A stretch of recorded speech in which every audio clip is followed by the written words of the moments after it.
യുക്രൈനെതിരായ യുദ്ധവും ആക്രമണവും അവസാനിപ്പിക്കുന്നതായി റഷ്യ സമ്മർദ്ദത്തിലാക്കാൻ ഇന്ത്യക്കെതിരെ അധിക താരിഫ് ചുമത്താൻ അമേരിക്കൻ ഭരണകൂടം തീരുമാനിച്ചതായി വൈസ് പ്രസിഡന്റ് JD വാൻസ് വ്യക്തമാക്കി.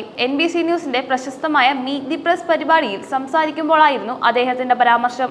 വാൻസ് വ്യക്തമാക്കിയത്, റഷ്യ എണ്ണ വിറ്റ് സമ്പന്നരാക്കുന്നത് തടയുകയാണ് പ്രസിഡന്റ് ഡൊണാൾഡ് ട്രംപിന്റെ പ്രധാന ലക്ഷ്യം.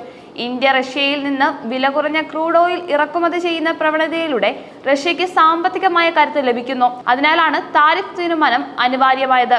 എന്നാൽ ചൈനയും റഷ്യയിൽ നിന്ന് വലിയ തോതിൽ എണ്ണ ഇറക്കുമതി ചെയ്യുന്നുവെന്ന ചോദ്യത്തിന് വാൻസ് നേരിട്ട് പ്രതികരിക്കാതെ വിട്ടു. ചൈനയ്ക്കെതിരെ സമാനമായ നടപടികൾ എടുക്കാത്തത് എന്തുകൊണ്ടാണ് എന്ന മാധ്യമപ്രവർത്തകരുടെ ചോദ്യത്തിന് വ്യക്തമായ മറുപടി നൽകാൻ അദ്ദേഹം തയ്യാറായില്ല. വാൻസിന്റെ പ്രസ്താവനകളിലെ വൈരുദ്ധ്യങ്ങൾ മാധ്യമങ്ങൾ ചൂണ്ടിക്കാട്ടുന്നു. ഏപ്രിൽ 22-ന് ജയ്പൂരിൽ നടത്തിയ ഒരു പൊതുപ്രസംഗത്തിൽ അദ്ദേഹം ഇന്ത്യ-അമേരിക്ക ബന്ധം കൂടുതൽ ശക്തിപ്പെടുത്തണമെന്നും ഇന്ത്യ കൂടുതൽ അമേരിക്കൻ നിർമ്മിത ഊർജ്ജസ്ഥാനങ്ങൾ സൈനിക ഉപകരണങ്ങളും വാങ്ങണമെന്നും ആവശ്യപ്പെട്ടിരുന്നു.